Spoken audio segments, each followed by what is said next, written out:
Assalamu alaikum wa rahmatullahi wa barakatuh. How are you all? How are you doing at home? I hope you are doing fine. I hope you are enjoying our online teaching as each topic is being rolled out every week. Inshallah, today we shall continue with the discussion we started last week, and that is the topic called the gear system.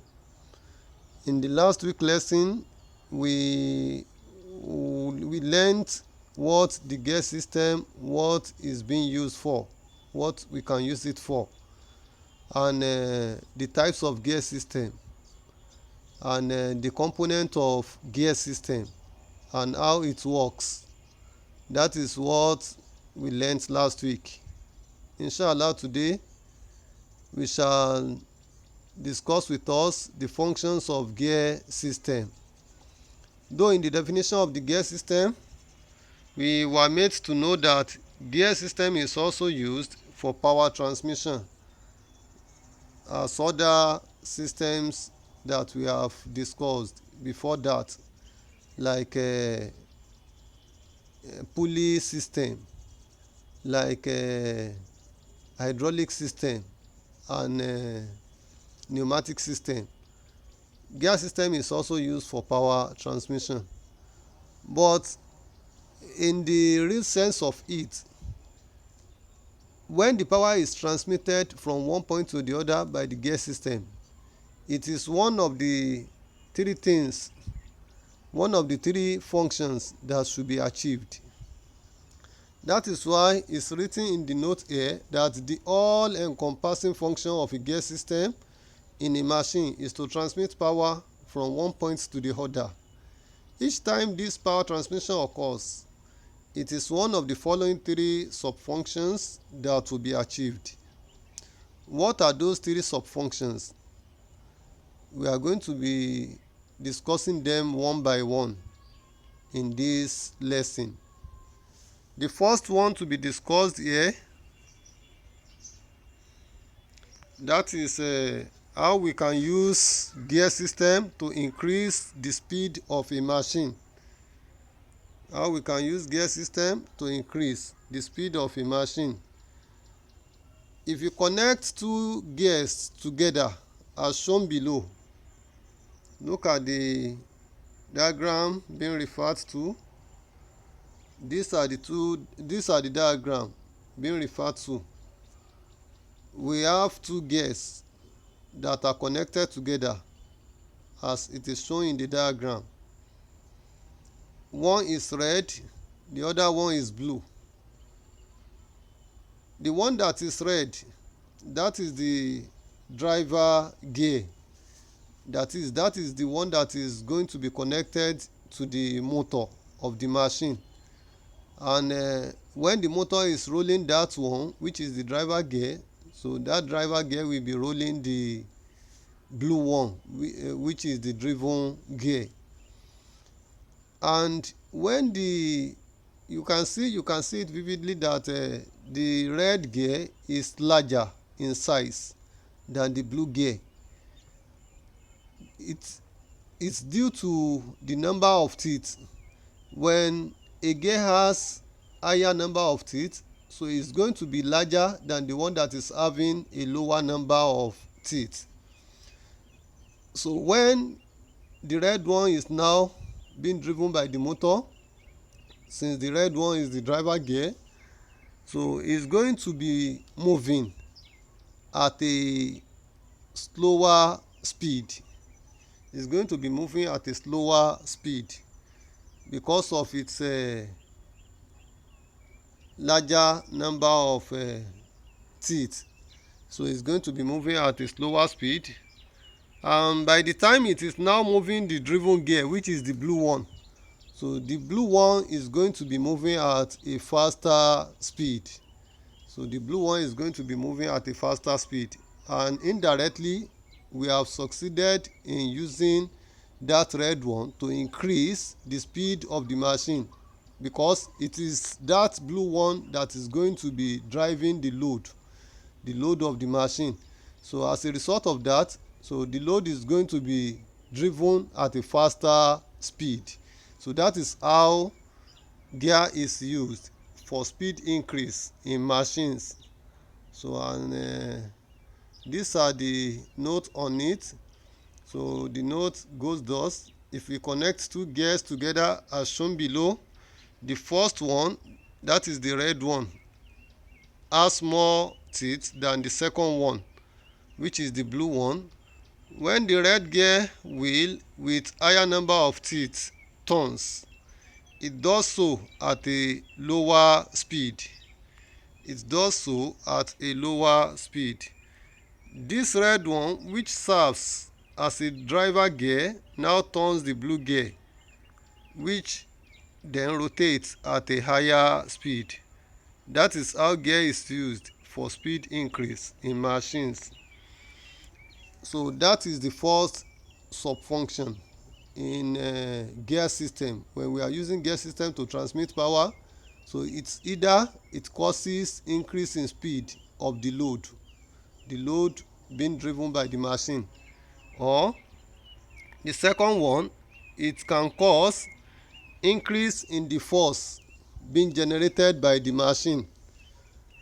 And how can that happen? Look at the explanation here. If the first gear, which is the blue gear, you can see the blue gear, when it serves as the driver gear, so it means that the blue gear is going to be driven by the motor of the machine, and as a result of that, the blue gear will now drive the red one, which is the driven gear. And the driven gear, which is the red one here, so is the one that is connected to the load side of the machine. So when the blue gear is being driven by the motor of the machine, so it rotates at a faster speed because of its smaller size. So it rotates at a faster speed because of its smaller size. So as a result of that faster speed, so it also has lower force. So it has lower force. Now the blue one now turns the red one. So the red one is being turned by the blue one now at a slower speed. That means the red one is turning at a slower speed or lower speed. So the speed of the red one is not going to be as high as the blue one. So as a result of that lower speed, so the red one now has higher force. So it has a higher force. So it has a higher force than the blue one. Since it has a higher force and it is the one that is connected to the load side of the machine, so indirectly, so it means that we have used the machine to generate more force. So it is the force that is needed in that machine. Supposing it is the force of the machine that is needed to do a particular work on the load, so it is the red one that will now supply that higher force. So as a result of that, so we have succeeded in using gear system to increase the force of a machine. So that is how they use gear system to increase the force in a machine. So and this is the note on it. So they say the first gear, which is the blue, has lower number of teeth than the second gear, as shown in the diagram below. And as the driver gear, which is the blue one, rotates, it does so at a higher speed but with a lower force. This now turns the driven gear, which is the red one, and it rotates at a slower speed but with a greater force. This is how gear can be used for force increase in machines. And the last subfunction that a gear system can perform is to change the direction of the motion of a machine. So when the machine is moving clockwise, so it can change it to the opposite direction. That means to the anti-clockwise direction. So that one can be easily understood by looking at this diagram. So the red one here serves as the driver gear. So we can see that it is rotating in an anti-clockwise direction.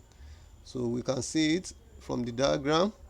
So the driver gear is rotating in anti-clockwise direction, and since the driver gear now rotates the driven gear, so the driven gear, which is now attached to the load side of the machine, so it's rotating in clockwise direction. That means the the gear system has changed the speed of the load of the machine. Since the blue one is attached to the load of the machine, that means that the gear system has been used to change the motion direction of that machine. And those are the three sub functions that we can use gear system for. So when we use gear system to transmit power from one point to the other, so it's either it increases the speed of the machine, as we have discussed, or it increases the force being generated by the machine. And the last one is that it's either it changes the motion direction of the machine. So those are the three sub functions that a gear system can perform in any machine in which it is incorporated. Now let's go to the assignment. So that is the end of the our discussion for uh, today's lesson, and these are the assignment questions. So in the instruction, number 1 and 2 questions in the assignment, you have to fill in the gaps. So the last 2 questions, so you answer those ones, so with appropriate answer that you know that it is the best answer for the question. So the number 1 says a gear that turns another gear is called a dash. Number 2, the joining together of the teeth of any two gears is called dash. So number 3, how can you make the driver gear and the driven gear rotate in the same direction? Number 4, what is a gear train? So that is where we are going to stop for this week. So inshallah, we pray that Allah protect us and save our life till and beyond next week. Inshallah, we are going to continue with gear system also next week. So may Allah make this lesson better understood than how it has been delivered. Masalam.